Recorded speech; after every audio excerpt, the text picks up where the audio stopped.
Euforia no Palácio do Planalto depois da pesquisa Quest revelada ontem.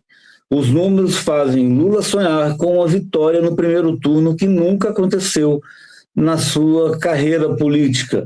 O Palácio está comemorando os dados da pesquisa, principalmente por um tópico ali, que é a questão dos votos dos independentes.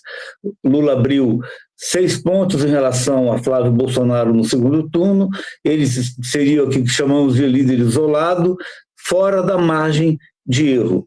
Quem vai falar conosco hoje nesse Café do My News é o André César, da Hold Assessoria Legislativa. Ele é cientista político, velho conhecedor aqui da política aqui em Brasília. Assim que o Luan rodar a nossa vinheta.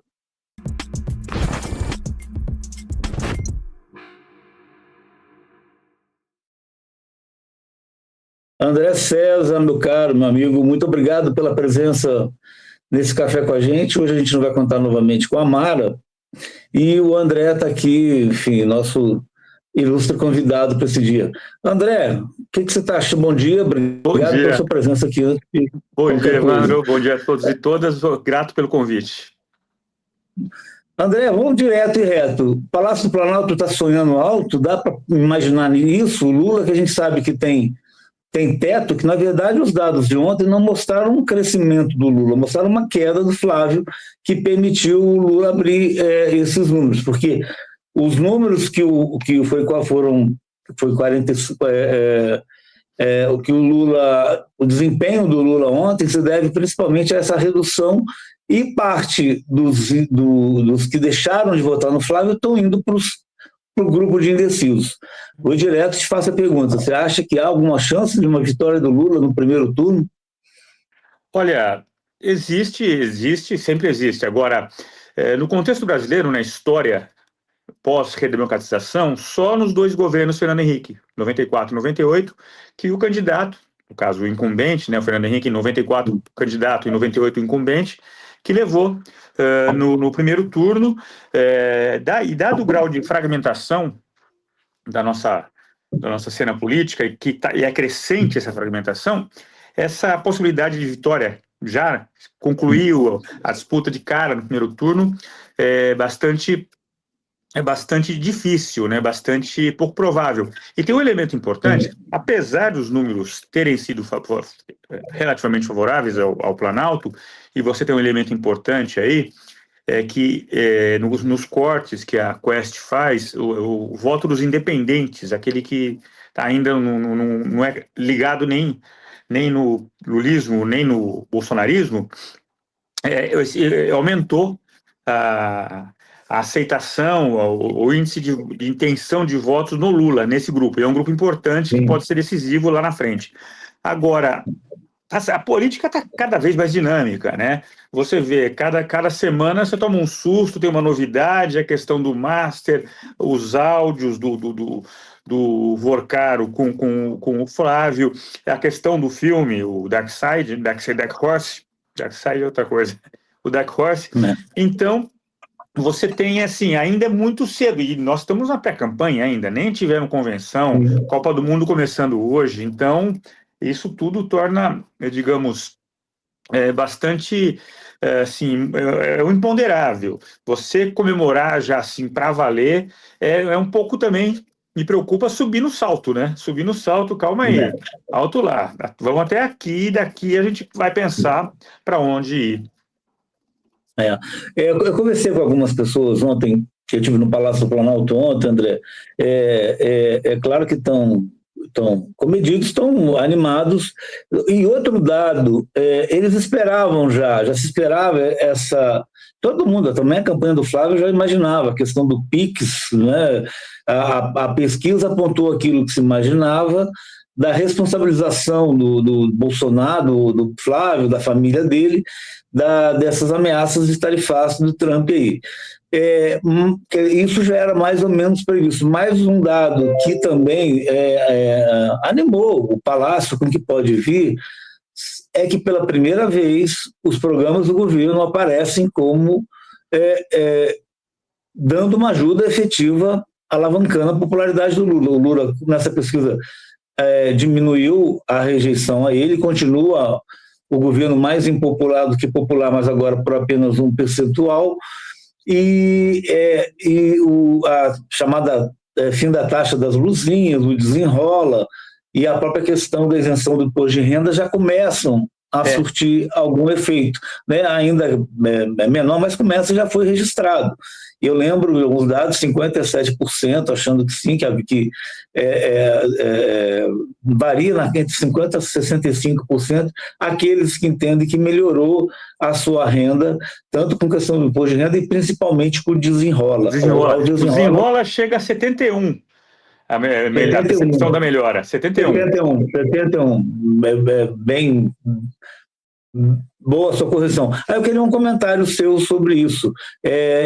Será que agora vai ser sempre lembrado nas pesquisas doravante esses programas? Né? Como é que eu sei que fazer projeção é complicado e, como você disse, cada dia está sendo um dia na política brasileira, a gente não sabe o dia de amanhã.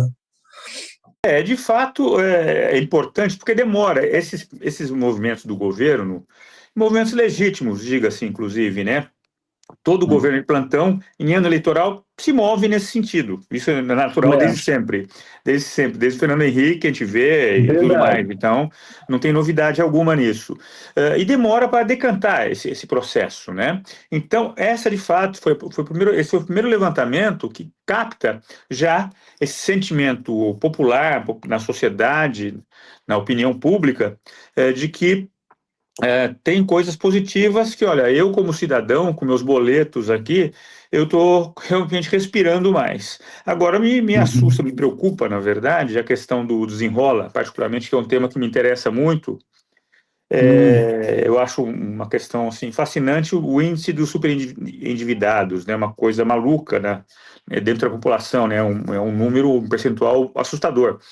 Então, me parece, do jeito que está colocado, do jeito que foi implementado, apenas um paliativo. O cara paga a conta aqui hoje, mas continua com os problemas, gastando e tudo mais, e aí a bola de neve cresce de novo. Então, esse é o centro, o coração do problema, que me parece, a meu ver, Evandro, não foi tratado a contento nesse processo. É verdade, a gente sempre fala aqui, a Mara sempre repete, daqui a pouco vai vir, esse é o Desenrola 2, daqui a pouco vai vir o Desenrola 3. Não é algo que vai ser para sempre e sabe até lá, daqui a alguns meses próximo da eleição, como é que vai estar a situação do brasileiro em relação à sua situação financeira. Outro dado que chama a atenção, o André, é a questão da...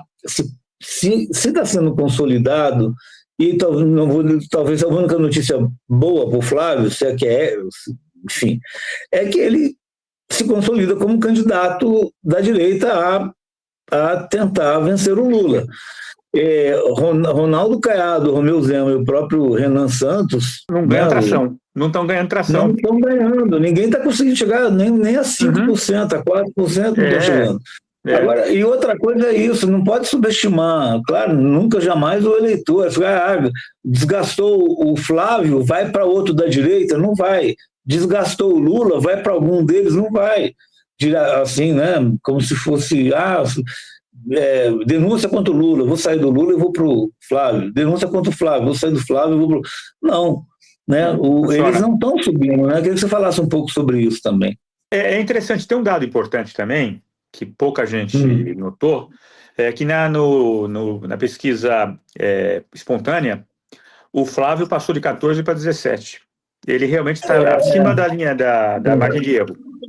E o Lula só oscilou de 22 a 23. Então, tudo bem, talvez um efeito subproduto positivo para o Flávio em toda essa história, toda essa visibilidade que ele já teve a partir da questão da conversa com o Vorkar e o Dag Horst, seja esse, está mais conhecido, está mais visto, então é uma coisa a se pensar e a se acompanhar nos próximos levantamentos.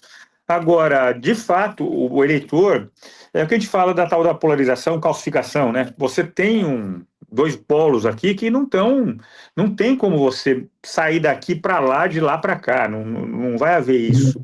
Então, como romper? São bolhas, né?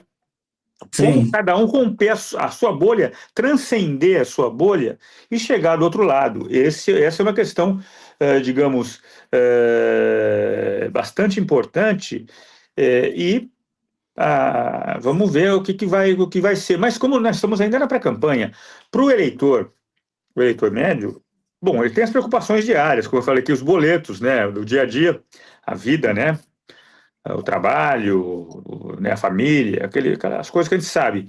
Copa do Mundo começando. Você viu que começou o espírito mesmo, você vê nas ruas, começou um espírito que não estava pegando, inclusive na minha avaliação, de repente, eu que sou apaixonado por futebol, falo, olha, começou o negócio, hein? E além disso, nem convenções nós tivemos ainda, quer dizer, as convenções começam na segunda quinzena de junho, né? Então, até lá, muita água vai rolar, e só quando de fato a campanha começar que o eleitor vai sacar. Pô, tem eleição em outubro, bem lembrado, não estava sacando mesmo, é verdade, vai ter. E aí que a coisa vai consolidar, e aí que a gente vai ter um quadro, a partir eu imagino, Evandro, as primeiras pesquisas, são vários institutos, né? A proliferação de institutos impressionante. A partir das primeiras pesquisas, tão logo comece, de fato, a campanha, em agosto, ali é que a gente vai começar a aferir, de fato, esse quadro, que inclusive você perguntou, como é que fica essa polarização, os candidatos que estão no terceiro pelotão, né, que a gente diria assim hoje, Caiado, Zema e Renan. Me surpreendeu, me surpreendeu não, mas me chamou bastante a atenção o desempenho do Renan no segundo turno, né? 31, exatamente. Esse é um dado também que você tem que ficar de olho. O Renan pode chamar para si o eleitor que não vota jamais no PT, que tem ojeriza à esquerda, né? Nem pensar aqui, e que quer renovação e acha que assim, o Flávio não está dando a coisa, e o eleitor do Flávio pode migrar. Aí que é o risco. Inclusive o risco para o Caiado e para o Zema, para as pretensões deles. É verdade. Então é uma coisa também a se observar e se acompanhar.